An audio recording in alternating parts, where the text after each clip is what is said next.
I want to remind you of the three animals carved next to the bag objects, are all facing down like they're falling off cliffs.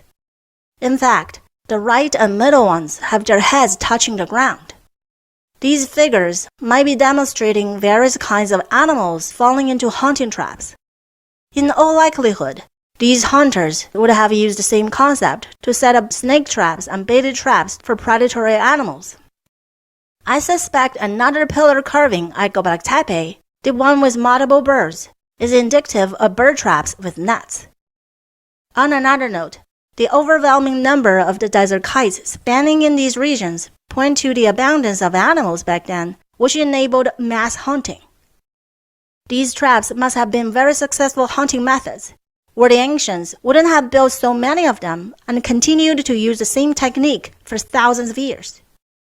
With these massive traps, the hunters would have captured plenty of game animals for food, hides, and likely extras for trading, which means the hunter-gatherer groups would need to settle down somewhere not too far from their traps in order to process and store a great amount of meat products.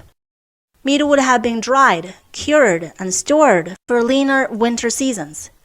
By the way, cured meat, such as prosciutto, sausage, and salami, are still widely popular today. These settlements could be either seasonal or year-round.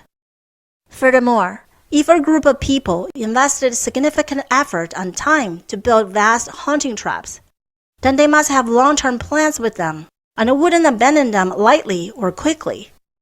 The game achievements from these mega traps might be able to support bigger, settled hunter-gatherer communities, and the bigger community would have more helping hands with the construction, maintenance, and upkeep of these mega traps.